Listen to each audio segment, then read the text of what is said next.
I'm here in New York City at Daddy's House Studio, and I had the pleasure to be invited by Wyclef to his event that he's doing tonight. Wyclef, thanks you for inviting me. Now, I want you to tell me more about this. Yo, big shout out to DJ Dax, Impulse, the whole Canada. It's your boy Wyclef, you know what I mean? I'm trying to talk to Montreal right now. I'm trying to tell y'all, man, stop that violence out there. It ain't worth it, bro. You know what I mean? We all are one. Like, really. You know what I mean? For real, though. That's what's up.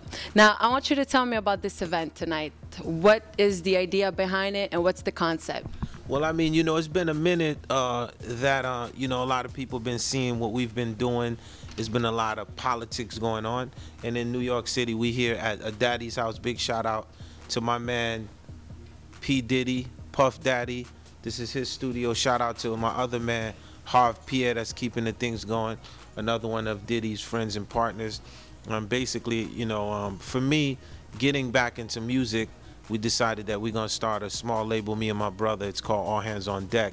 And being that we've been out the scene in a minute in New York, so what we started to do is we're gonna start tonight, like DJing in the basements. You see what I'm saying? So like, if it was in Jamaica or in England, they call it the bashment. So HK is the residency, and of course we have the big bad sound, you know, refugee sound system, and of course the idea of what we do is to make sure that the pulse is still there. So, you know, we like to go inside of these underground areas and DJ and catch a vibe, because that's where we started. So we definitely wanted, you know, our whole crew from Montreal. You know, I've known Impulse, you know, forever. That's like my little brother. And when I was talking to you, and of course, DJ Dax, you know, his whole TV blowing up and everything, it's important to just support the movement. It was incredible. So I'm happy y'all all came out. Now, other than recording and producing artists, you're also working on another project called Acoustic Mondays. Yeah. So you're looking for new talent, new artists. Tell us about it. Well, I mean, Acoustic Mondays is basically, it's probably right now the working title for it is Acoustic Mondays, but it's probably going to be called like Clef's Acoustics. So the idea is basically we as All Hands on Deck, we're constantly looking for talent. We're recruiting talent, you know. So we'll have a website set up and stuff. So if you feel like you got talent, you can post this stuff up. And if we feel like if you feeling like we feeling and we feeling like you feeling, then of course we bring you to New York City and actually record it in the studio. It's called Acoustic because the idea is it's just like bass, drums, guitar driven. You know, of course we have the keyboards with the modern electro sounds and everything, but it's acoustic because it's just raw. Okay. So you're looking for like a talent all around the world. All around the world. I mean, this, you know, Quincy Jones, you know, who I look up to as my mentor. One of the words he taught me is called global gumbo. So global gumbo meaning it got to be sexy for the world. That's what's up. Now, tell us about your new artist. Yeah, definitely. I think, you know, we have a lot of different talent coming out. I think what I look for is what did the label look for me, you know, in me when they brought me in. So whether if I came in to do Shakira, whether if I came in to do Destiny Child, whether if it's a record with me, Lil Wayne, Akon, Fugees, you know, I'm always, so I figured that, you know, there's a whole new fluid talent out there. So one of the artists I have coming out is a girl, 22 years old, by the name of Jarena DeMarco, half Brazilian, half Dominican. And her voice reminisces to me a little bit like Billie Holiday. Okay. She's incredible. We also have another spitter out of Trinidad. I don't know what they're putting in the water in Trinidad, but the girls are sounding crazy. We have another spitter. Her name is Trini. She rhymes, you know. So we have a lot of, the good thing about with All Hands on Deck, we're working with a lot of different artists. We're also excited about Impulse, you know. I call Impulse Mr. Trilingual. Yeah, so, you know, he's here in New York. The boys is back there playing some pool. I mean, y'all get into it with him in a minute. But, you know, the idea would be to create a label which definitely feels global and where language is not a barrier. You know what I'm saying? Yeah. So that would be very cool. So a lot of artists, a lot of different people coming out. That's good. But when you meet an upcoming artist, what's the thing that catches your attention and makes you say, you know what, I want him or her in my team? Raw talent. I just look for raw talent. Okay. And raw talent is, I call it the no excuse factor. You know what I mean? It's either you got it or you don't got it. You know what I mean? It's like a basketball player. Real talent. You either gonna play ball or you gonna talk. What you gonna do? You gonna hit that paint or what? You know? Being in the game for so long, Clef, and you're a veteran, I need your opinion on the state of hip hop right now. Well, I mean, for me, you have to understand. My daughter is 7 years old. That's the state of hip hop. So, you know, a lot of people be like, yo, you know, we got to keep hip hop real. You know, it has to go. I feel that, you know, hip hop's a culture. And I know kids that are 17, 18 years old. When I see them, they come up to me and they're like, salute, Clef. You know, we bumping the carnival right now, you know? And I'm like, man, you wasn't even born when the carnival was out. That means good music, kids will always find themselves. So I think that, you know, the idea of saying, man, what's the state of hip hop? No, there's so much great hip hop online, offline. There's great battles online. You know, if you love battle rap, there's so much great stuff online. This is the best era because, you know, kids don't have to wait for A&Rs. You feel like you a spitter. You feel like you dope. Post it up on YouTube. You know what I mean? Networking, social media. So I feel like we're actually, I feel like y'all getting a pass in this generation because it's easy. Nowadays it's easy to get known. Yeah, it's easier for y'all because there's a YouTube. When we was coming out, it was nothing like that. It was all A&Rs. You know what I'm saying? If we look up north, I'm talking about Canada. What do you think about the Canadian scene? I mean, I love Canada. I've always loved Canada. I'm not a new kid when it comes to Canada, you know, original Caribana vibes, you know what I'm saying? Toronto always had a flute of talent. Never did not have that. Toronto was always ahead of its time musically with hip hop. They always, you know, was doing great things, you know. I'm glad that an artist like Drake, what he did was, you know, once again, it always takes one artist to break a mold in an area, you know what I mean? And I'm also excited about a lot of stuff that's going on in Montreal. I mean, incredible scenes throughout Canada. It's like, you know, what's going on in Montreal, you know, it connects with France, it connects with Belgium, so there's a lot going on. So I think Canada always got less credit than it deserved, you know what I mean? Because there's always, you know, there's a lot of culture in Canada, and I don't know if people understand that, you know what I mean? There's a lot of culture out there. Can you name your 3 top Canadian artists? Okay, right now, you know, I have to say, I think Drake is incredible, you know? His versatility is, I mean, it's not the fact that he's well known. It's the fact for me as a producer, a writer, a composer, the brilliance of a one-stop shop in the mind of a kid, I find that incredible. There's another girl that I had a chance to work with by the name of Nade. I think she was signed to Booba back in the days. So I got a chance to be in the studio with her, was really impressed by the fact of how quick and how speed she was at picking up things that we naturally do in New York, you know, coming from over there, you know.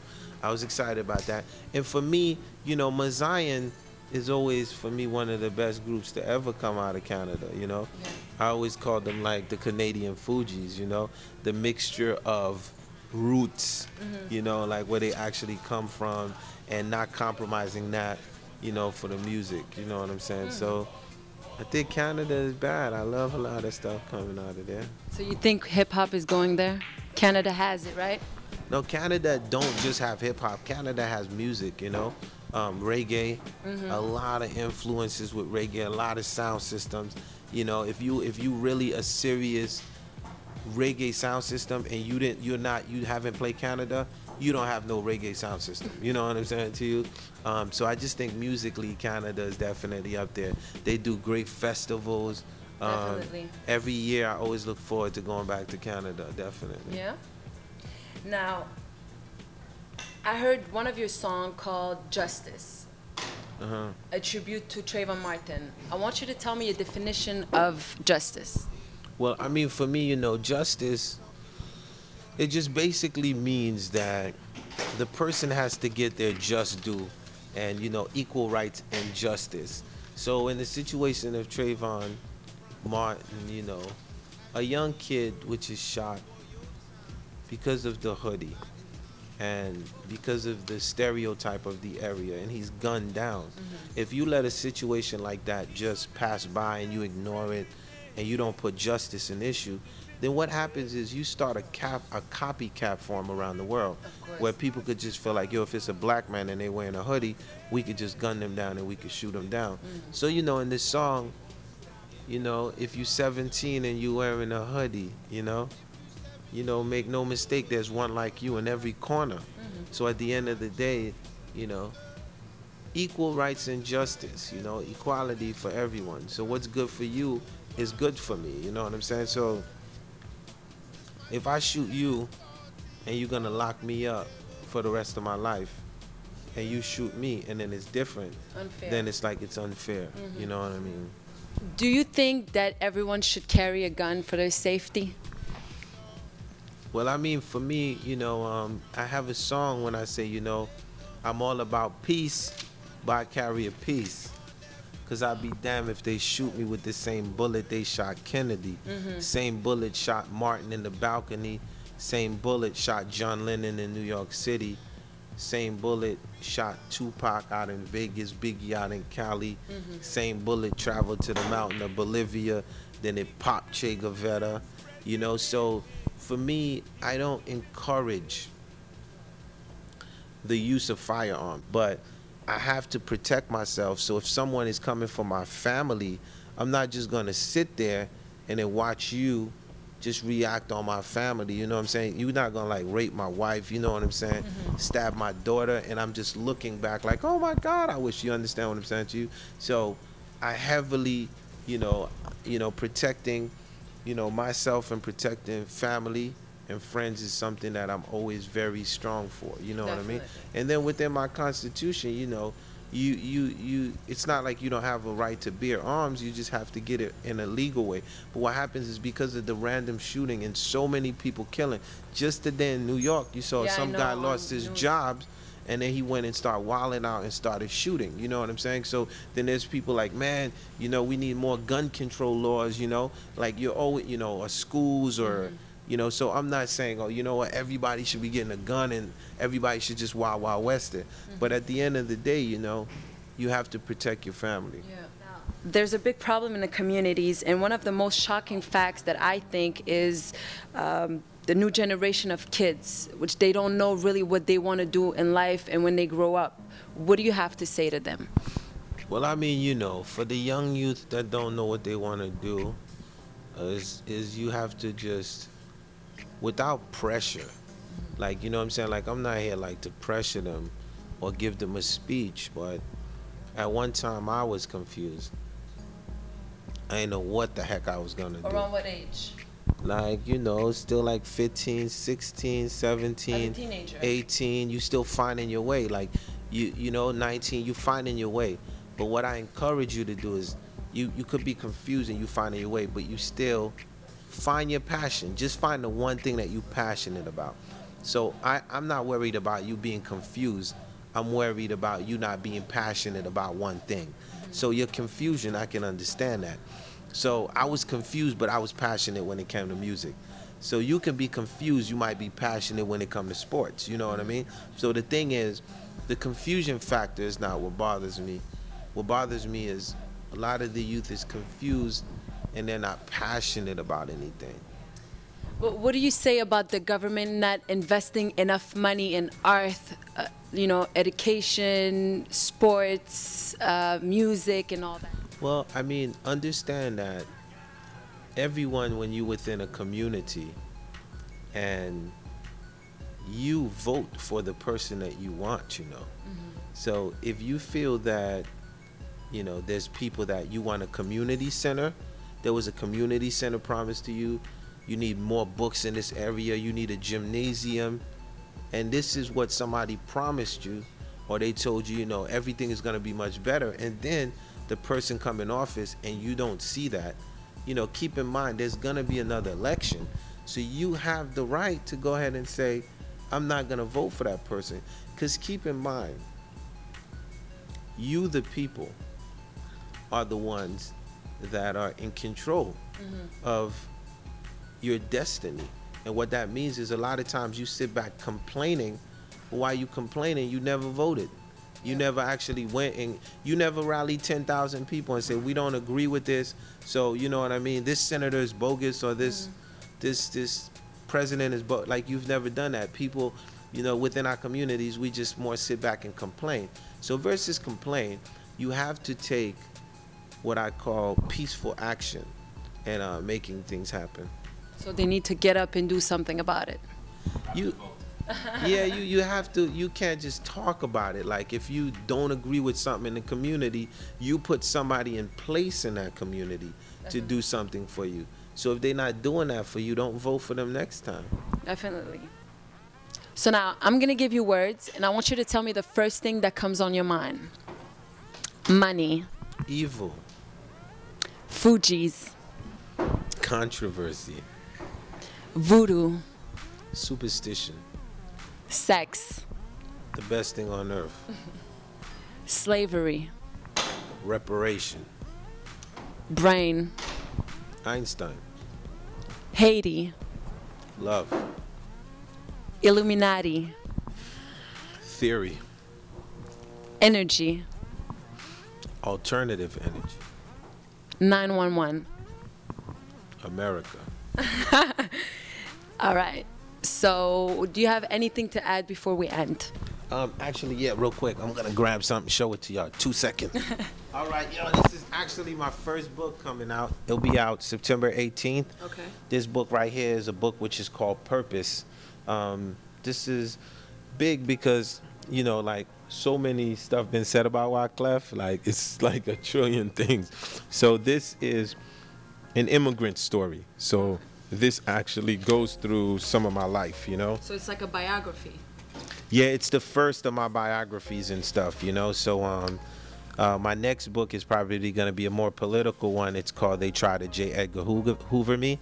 Okay. So this one is basically, it talks about from being in Haiti, like in a village, you know what I'm saying, coming to America, the immigrant struggle, you know what I'm saying? So these are the chapters. So 8 chapters. So 8 chapters.